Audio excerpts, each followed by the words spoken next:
Olá, meus avantes, tudo bem? Vamos falar hoje sobre a revogação da MP 905 de 2019.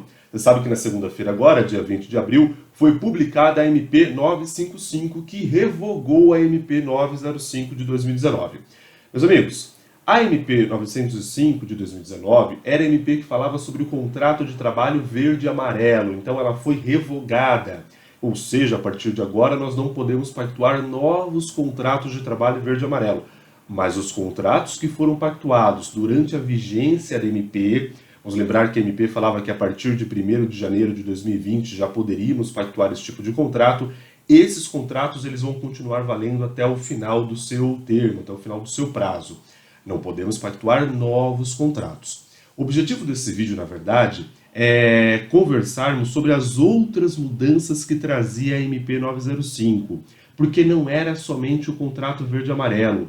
O contrato de trabalho verde e amarelo era o principal tema trazido pela MP 905, mas existiam outros. Por exemplo, a MP 905, ela extinguia o acidente de trajeto, aquele que acontece quando o empregado está indo para o trabalho ou voltando para sua casa. E agora com a revogação, como é que fica? A MP 905, ela abria a possibilidade irrestrita para o trabalho aos domingos e feriados. E agora com a sua revogação, como é que fica? Então, são estes assuntos que eu quero conversar com você no vídeo de hoje, legal? Preparei um material aqui pra gente, vamos dar uma olhada, vamos lá e a gente vai conversando tópico a tópico sobre as coisas que foram alteradas pela MP e agora com a sua revogação voltam com o texto que era anteriormente. É uma bagunça. Aliás, meus amigos, o governo promete também nos próximos dias fazer a reedição da MP 905, reedição do texto, então uma nova medida provisória colocando o mesmo conteúdo que tínhamos na 905, principalmente em relação ao contrato verde e amarelo. Essa foi a primeira informação que surgiu, inclusive já na própria segunda-feira. De lá para cá já surgiram outras informações, como seria uma MP emergencial, que valeria apenas para o período aqui da pandemia, o período de calamidade pública até o final deste ano de 2020, mas o fato é que nós não temos ainda uma certeza do que vai acontecer. Vou mostrar para vocês então o material e aí a gente vai conversando inclusive sobre a possibilidade da reedição da MP. Será se juridicamente é viável? Será se a nossa Constituição Federal aceita essa reedição? Vamos lá. Vamos começar falando sobre o acidente de trajeto. A MP 905 ela havia revogado a linha D do inciso 4 do artigo 21 da Lei 8.203 de 91, que prevê que os acidentes de trajeto do empregado eles se equiparam aos acidentes de trabalho. O que é um acidente de trajeto? É aquele que acontece no trajeto do empregado da sua residência até o local de trabalho e para o retorno do local de trabalho até a sua residência. Então, durante o período de vigência da MP, esse acidente de trabalho ele deixou de existir. E agora? Agora com a revogação, o acidente de trajeto ele volta a contar como acidente de trabalho. Então, assim, os acidentes de trajeto que ocorreram durante a vigência da MP 905, ou seja, de 12 de novembro de 2019 a 20 de abril de 2020, não devem ser contados como acidente de trabalho. Já os acidentes de trajeto que ocorrerem após a vigência da MP 905, ou seja, a partir de 21 de abril de 2020, devem ser computados como acidente de trabalho. Exatamente como ocorria antes da vigência da MP 905. Então, se a partir de 21 de abril o meu empregado se acidentou no trajeto da residência para o trabalho no retorno, eu tenho que, por exemplo, fazer a CAT, a comunicação de acidente do trabalho. Então, a primeira coisa eu tenho que fazer a CAT.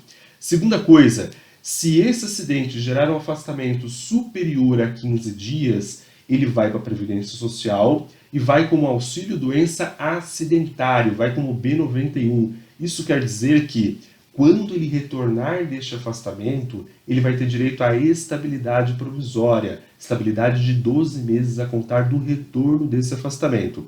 Vamos lembrar que só existe a estabilidade se nós tivermos o acidente de trabalho, que pode ser acidente típico, acidente de trajeto ou uma doença que ele adquiriu no trabalho, e o afastamento para a Previdência. Ou seja, para ser afastado para a Previdência Social, o empregado tem que ter mais de 15 dias de afastamento. Tudo bem? Então não se preocupe com os acidentes que aconteceram durante a vigência da MP. Vamos nos preocupar agora com os acidentes que vão acontecer depois da vigência da MP, a partir de 21 de abril, acidentes de trajeto voltam a ser equiparados aos acidentes de trabalho. Outra coisa que mudou, o trabalho aos domingos. Por quê? Porque a MP 905 ela havia concedido autorização para trabalho em domingos e feriados para todas as empresas, independentemente da atividade econômica. E agora, com a revogação da MP, nós voltamos a ter a mesma situação que nós tínhamos antes.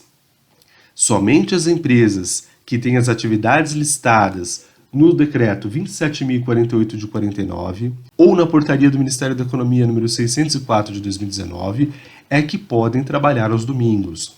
Eu até coloquei alguns exemplos aí no slide. Então, comércio em geral, hospitais, hotéis, empresas ligadas ao transporte, empresas ligadas ao turismo, entre diversas outras atividades econômicas. Recomendo até que você olhe o decreto 27.048 de 49 e a portaria 604 de 2019, portaria mais recente, feita pelo Ministério da Economia, para verificar aí todas as atividades econômicas que possuem autorização para trabalhar aos domingos. Somente os empregados dessas empresas é que podem trabalhar aos domingos. É importante lembrar também que o artigo 6º da Lei 10.101 de 2000, ele confere que as empresas do comércio, para trabalharem aos feriados, elas precisam de autorização em convenção coletiva de trabalho. Então existe aí uma regulamentação própria para o comércio, que ainda tem que observar também a legislação municipal. Isso para o trabalho em feriados. Todas as outras empresas de atividades que estejam listadas no decreto e na portaria, todas as outras empresas podem trabalhar os domingos e feriados, desde que a atividade esteja listada ou na portaria ou no decreto. Você sabe que todo empregado, segundo a própria Constituição, tem direito a um descanso semanal remunerado. Então, uma vez na semana, esse empregado tem que descansar. E esse descanso, ele deve ser aos domingos, o artigo 67 e 68 da CLT que diz isso. O que acontece? Se este empregado trabalha aos domingos, a folga dele vai ser em outro dia da semana. Vamos imaginar aqui o empregado que, ao invés de folgar no domingo, ele folgue na quinta-feira. Então, trabalha domingo, trabalha todos os dias da semana, mas folga na quinta-feira. O que acontece? Em algum momento, este empregado vai ter que folgar aos domingos. E a MP ela trazia um regramento diferente. Vamos ver. Segundo a MP 905, a folga aos domingos para o empregado que possui DSR em outro dia da semana, ele deveria acontecer, no mínimo, uma vez no período máximo de 4 semanas, para os setores de comércio e de serviços. Então, comércio e serviços, uma vez a cada 4 semanas. Já para o setor industrial, a folga aos domingos deveria coincidir no mínimo uma vez no período máximo de 7 semanas. Meus amigos, essa regra foi revogada. Portanto, a MP 905 sendo revogada, nós temos as mesmas regras que nós tínhamos anteriormente. Então, como é que é a partir de agora?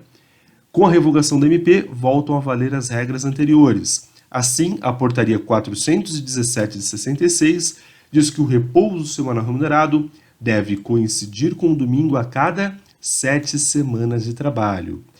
Exceção feita ao comércio. O comércio, segundo o parágrafo único do artigo 6º da Lei 10.101 de 2000, o repouso semanal remunerado deve coincidir com o domingo pelo menos uma vez no período máximo de 3 semanas.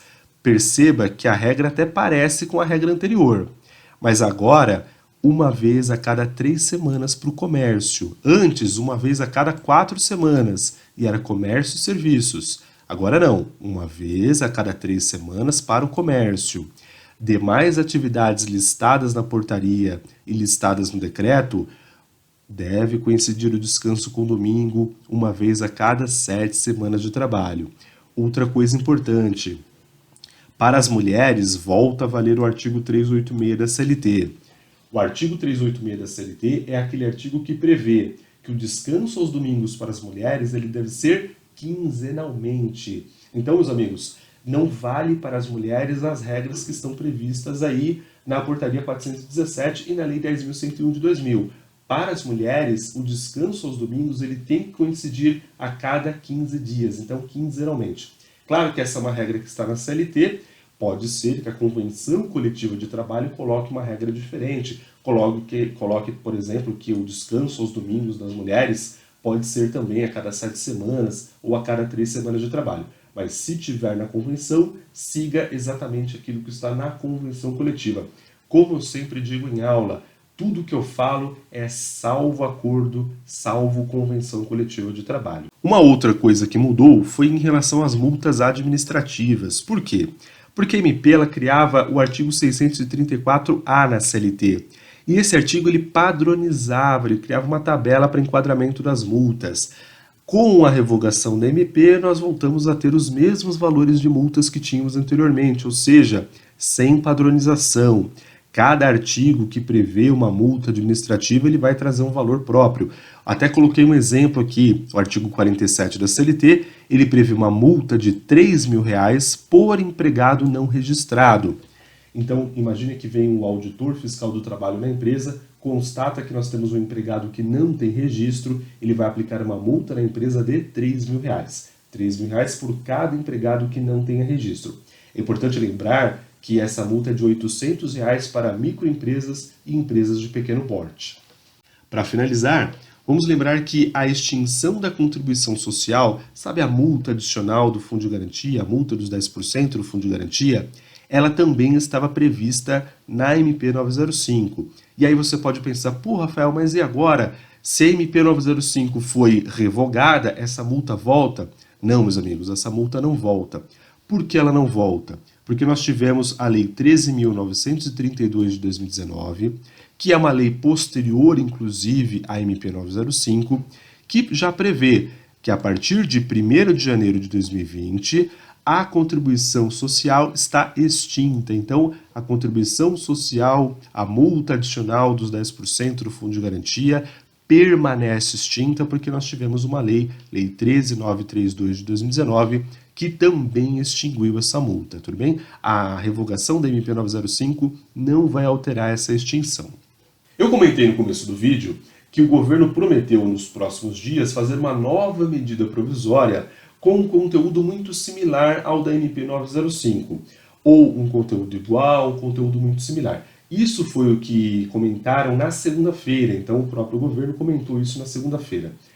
De lá para cá, nós já tivemos algumas alterações aí nos comentários, já se aventa a possibilidade de uma medida provisória diferente, que traga um contrato de trabalho diferente e próprio somente para o período de calamidade pública, então apenas até o final desse ano por causa da pandemia, mas por enquanto nada foi decidido. O que acontece? O artigo 62 da Constituição Federal, ele proíbe que uma nova medida provisória seja feita com o mesmo conteúdo dentro do mesmo ano legislativo, dentro da mesma sessão legislativa. E aí fica a dúvida na interpretação. Poderia o governo fazer uma nova medida provisória nos próximos dias com um conteúdo similar ou com o mesmo conteúdo da MP 905? Há quem entenda que sim, porque a MP 905 era uma MP de 2019, e há quem entenda que não. Por quê? Porque essa MP ela perdeu a validade em 2020. Então ela não poderia ter o mesmo conteúdo sendo editado numa nova MP dentro de 2020. É um entendimento, por enquanto, dúbio. Muito provavelmente, se o governo fizer uma nova medida provisória, nós teremos uma ação direta de inconstitucionalidade da oposição, que inclusive já adiantou que fará, ao Supremo, questionando a constitucionalidade dessa nova medida provisória. São cenas dos próximos capítulos que nós temos que acompanhar, porque aí é uma questão de interpretação e vai caber ao Supremo Tribunal Federal decidir se será válida ou não será válida essa MP. A princípio, não sabemos nem se haverá uma nova MP. Se houver, voltaremos a conversar aqui com certeza, acompanharemos então aí as cenas desses próximos capítulos, tudo bem? Não deixe de acompanhar a Avante RH também no Instagram, @AvanteRHOficial, lá nós estamos colocando diversos conteúdos aí informativos sobre a nossa área, sobre a área trabalhista. E em breve nós teremos os cursos da Avante RH também no formato online, então acompanhe a gente aqui, acompanhe no Instagram para você saber mais, legal? Até mais, tchau, tchau.